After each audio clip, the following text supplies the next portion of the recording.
of the wise men that came to visit Joseph and Mary and Jesus. And the reason why I chose to do this after Christmas is because this account is after the birth of Christ. And we'll see that here in just a couple of minutes. Matthew chapter 2. And we'll start in verse number 1. But again, this is happening way after. And so, and I mention this every year, if you put up a manger scene, put your wise men across the room. All right, they're not part of the story. And like I said, you're going to see why here in just a moment. All right, Matthew chapter 2 and verse number 1. Now when Jesus was born in Bethlehem of Judea in the days of Herod the king, behold, there came wise men from the east to Jerusalem. Those of you who are blue letter Bible people, the Greek word there is magos, and that is a Persian word for scientist or sorcerer. So these are, they would be scientists. Sorcerer really has the idea of pharmacist, pharmaceuticals. We usually use this word on the negative side with drug use, things like that, but these would have been intelligent, learned men that came. And a little bit about Herod. Herod was a paranoid, schizophrenic something. He came to power by killing his opponents. One time he even killed his wife because he thought she was plotting against him. And then Caesar, Augustus, once said he'd rather be Herod's dog than Herod's son. That's how cruel Herod was. And so keep that in mind as we go down through this account. Verse number 2. So the wise men came to Herod, right, in verse number 1, saying, where is he that is born the King of the Jews? For we have seen his star in the east and are come to worship him. Now when Herod the paranoid schizophrenic heard that,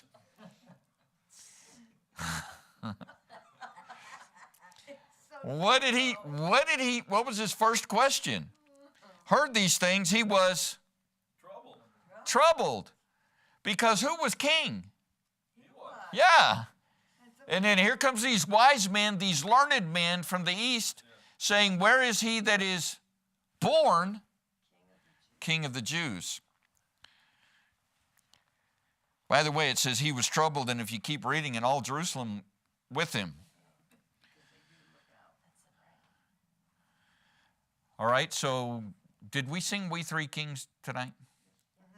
We did. We sang We Three Kings, right? We think, and most of the time we think there are three wise men.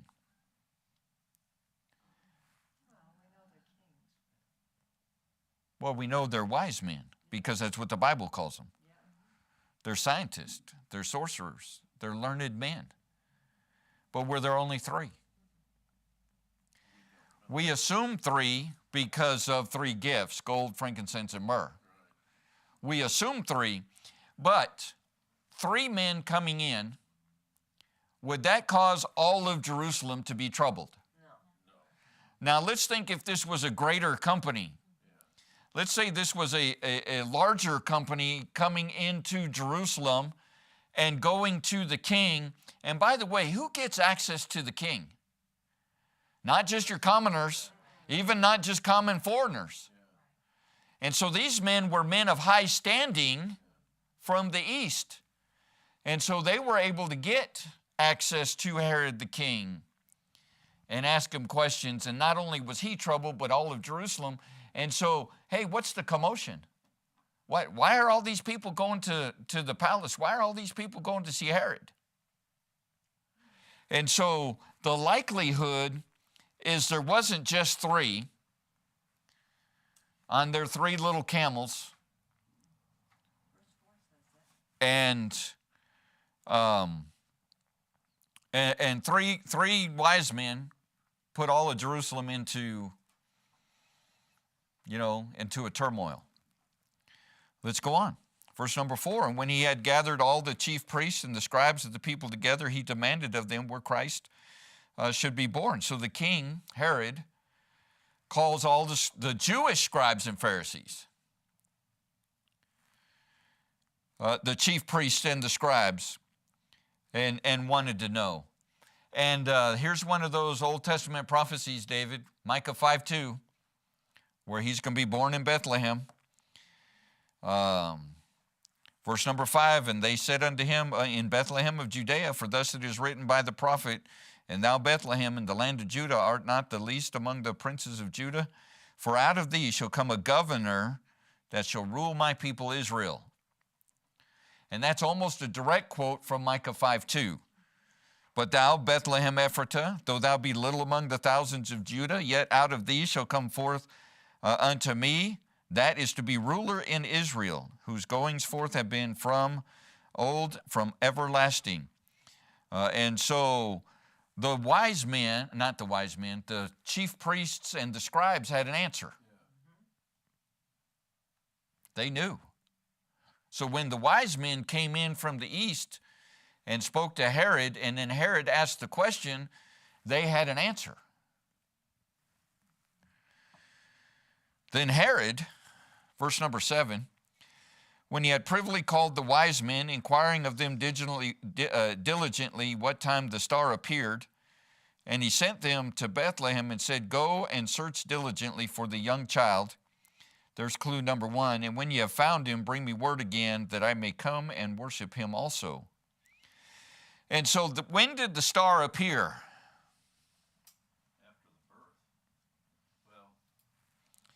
So we're not told, but probably at the birth of Christ. They may have seen the angel of the Lord and started their journey. But then the star led them. Now, some want to say that there was a conjunction of Saturn and Jupiter and Mars and Venus, and it caused this interstellar phenomena that made a really, really bright light. All right, can planets become brighter? No. Even if they do line up? One blocks the other. And so they don't, because all they are reflectors. Right. They don't have their own internal source of light. All they are reflectors, and so when you get them all joined in one line, they don't become brighter. As a matter of fact, they become dimmer because some are blocking others. So this isn't a phenomenon happening in the heavens that caused them to come. I mean, it was. But it's not a natural one. And they don't stay lined up for long either. And they don't stay lined up for however long it took for these guys to get there. And we'll look at a timeline here in just a moment. And so Herod says, all right, when did you guys start walking? They gave him a time frame. And then they said, go find the child. And then bring me word again so that I can. And he says, worship him. But what does he really have in mind? Verse number 9, when they had heard the king, they departed, and lo, the star, which they saw in the east, went before them till it came and stood over where the young child was. Now now we get into the supernatural. All right, let's say that there was a heavenly body. There was a star that got them on their journey. But how many stars come down into the atmosphere and stop over a house where you can know that that's where the young child is? All right, so the supernatural here is this is probably an angel. This is probably an angel that had appeared to the wise men. They are referred to as stars in the book of Revelation. Because what happens is this star guides them. And so it's moving along with them, and it stops in Jerusalem, and that's how they go to the palace. And so they have the interaction with Herod, and then once they come out of the palace with Herod, then that star comes to Bethlehem and lights over the house, and they know exactly what house to go to. Verse number 10, read it again. Verse number 9. When they had heard the king, they departed, and lo, the star which they saw in the east went before them till it came and stood over where the young child was. And when they saw the star, they rejoiced with exceeding great joy. And when they were come into the house, they saw the young child with Mary, his mother, and fell down and worshipped him. And when they had opened their treasures, they presented unto him gifts, gold and frankincense and myrrh. Now, look at these verses again. So the star comes, it stops over a house. These men are rejoicing. Verse number 11, when they came into the house, where was Jesus born? In a manger, right? Outside of an inn. But where are they now? All right. And then it says, and they saw the babe. No, it doesn't say babe. It's a young child. We're wondering what version you read out of. All right, because in Luke chapter 2, doesn't it say when the angel of the Lord is speaking to the shepherds, and this should be a sign unto you, you shall find a babe wrapped in swaddling clothes. And so if Jesus was still a baby, what do you think the scriptures would refer to him as? A babe. Right? But now he's being referred to as a what? Young child. Would we call Acacia a baby? No. What would we call Acacia? Young child. A young child. Right? We're almost getting to the place where we can't call Aaron a babe anymore. By the way, she's crawling. She was in my office, and then she ended up over here at the bench on her own. And then we were at their house. So she's coming out of the baby status. Right? When she's mobile, that's it. Right? And so we have two clues here that this, wise men didn't come to the manger. And then it says, and they fell down and worshiped who? Her. Killing us. Let's worship Mary. Well, that's where because there's a couple of religions, and one of them being the Catholic Church. They believe that Mary was a perpetual virgin, and she ascended. And she's worshipped. Perpetual virgin? How can you be that if you have other kids? Well, no, that didn't happen. Oh, really? Yeah. So who did they worship? Him. All right. And then it says, when they opened their treasures, they presented unto him gifts, gold, frankincense, and myrrh. And in verse number 12, being warned of God, they went a different way. In a dream that they should not return to Herod, they departed into their own country another way. I bet there was like with all of them, because they probably saw Herod sitting on the throne twitching, his eyes going, what do you mean?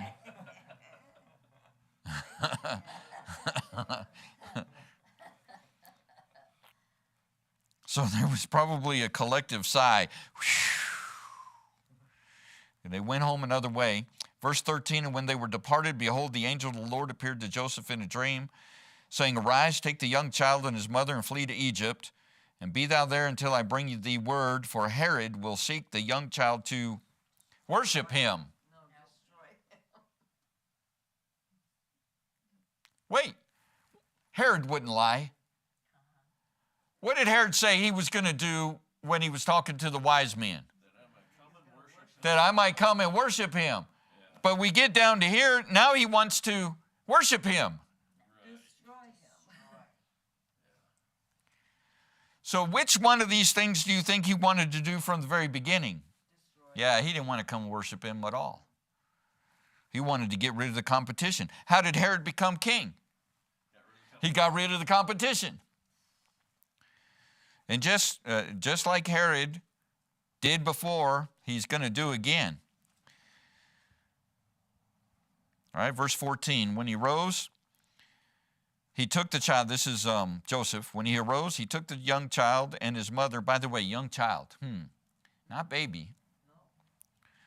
And his mother by night and departed into Egypt, and was there until the death of Herod, that it might be fulfilled which was spoken of the Lord by the prophet, saying, out of Egypt have I called my son. We see that in Hosea chapter 11 and verse number 1, when Israel was a child, then I loved him and called my son out of Egypt. Verse 16, then Herod, when he saw that he was mocked of the wise men, was exceeding wroth, and sent forth and slew all the children, not babies, that were in Bethlehem and in all the coast thereof from 2 years old and under, according to the time which he had diligently inquired of the wise men. So when he asked the wise men, when did the star appear, he was doing some math. He was calculating.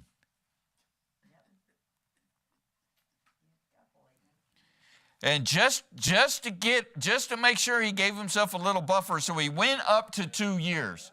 Now the child was probably between the age of 40 days and more, up to 2. But somewhere in that time frame was what Herod had figured. And so he went and he slew all of the children, 2 years and younger. Not just in Bethlehem, though.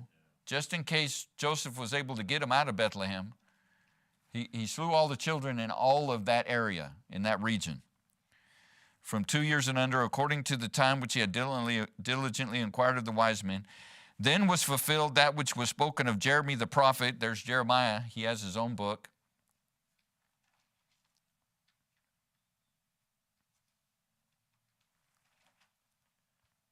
Jeremy the prophet, saying, in Ramah was there heard a voice, lamentation and weeping and great mourning, Rachel weeping for her children, and would not be comforted because they are not.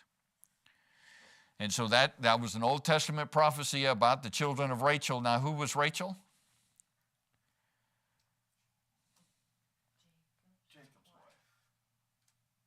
Jacob's wife, the beloved one, whom came forth Benjamin and Joseph. Okay? Rachel weeping for her children. It would not be comforted because they are not. And so Israel was weeping at the loss of all of these children that were murdered by the king. Now these wise men, just to kind of encapsulate what happened here, Jesus was between 40 days and 2 years old. If we look at some Bible verses, we could figure that out. It would have taken the wise men that time to get to Jerusalem after his birth. They traveled probably from Babylon through the desert. And by the way, if there was only 3 of them, and they had gold and frankincense and myrrh, what's in a desert? Have you guys ever seen Ali Baba and the 40 thieves? Right? What's in the desert between Babylon and Jerusalem? Yeah. So if there were just 3, do you think they would have made it all the way to Jerusalem with those gifts? No. The likelihood is no. If they were a great company, though,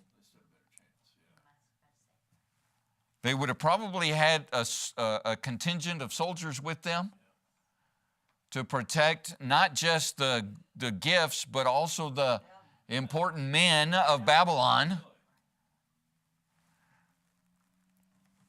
And so they travel, and it's this great group, and so that's probably why there was a big ruckus when they came into Jerusalem, and that's how they could have access to the king, which we mentioned.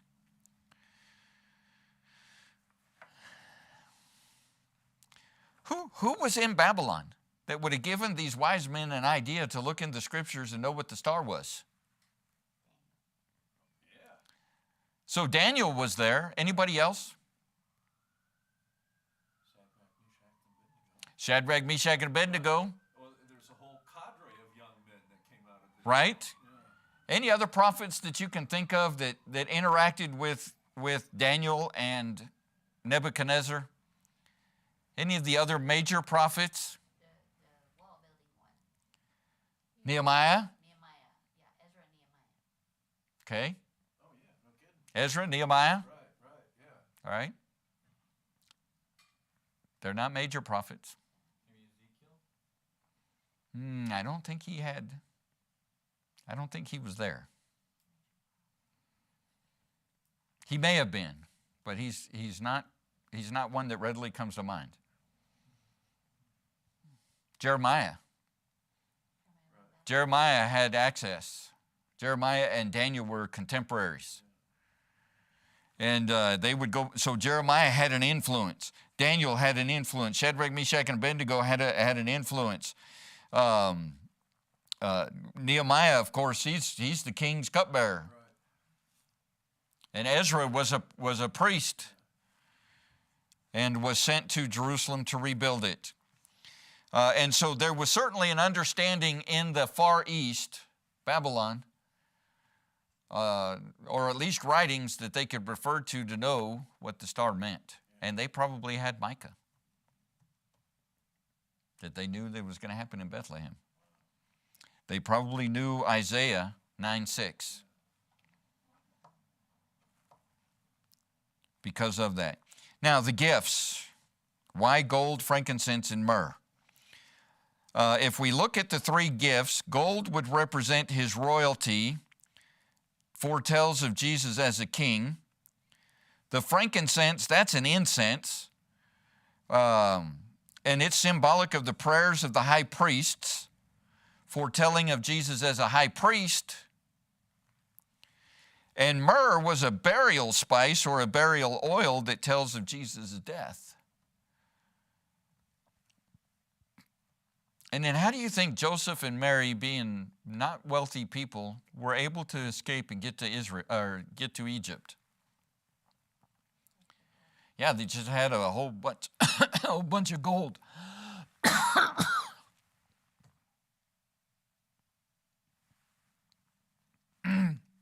Oh.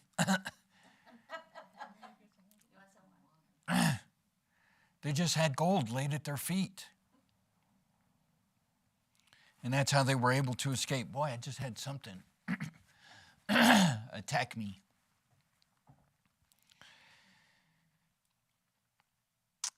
And so that's the three gifts and the provision for getting Jesus down into Egypt. So that kind of shows us what? The omniscience of God? The taking care of and the provision. He sent those wise men. He sent the star to send those wise men at the exact time that they needed to be sent to be able to provide for them to get into the country of Egypt. So the wise men, one more time, if you do a manger scene and you want to be scriptural, thank you.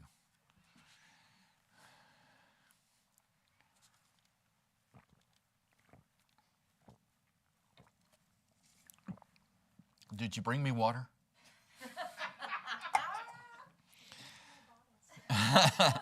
And you want to be scriptural, then don't put the wise men at the manger scene. What we do, we have one that has wise men in the set, and so we have the manger scene over here and the shepherds and all of that, and then the wise men are over here and they're traveling. Do that. But only again, tradition has them there. But as we look at the biblical account, they were in a house. He was a young child. They left at his birth, but probably didn't get there till sometime later on. And so this would be one of the reasons why I always present the wise men late in the Christmas season or after Christmas, just to show, and I believe they're an important part, right? They're an important part because they provide these gifts, and these gifts are symbolic. I believe they're an important part, and we ought to include them, just not in the manger. Just not in the manger. All right, questions, comments? Angela?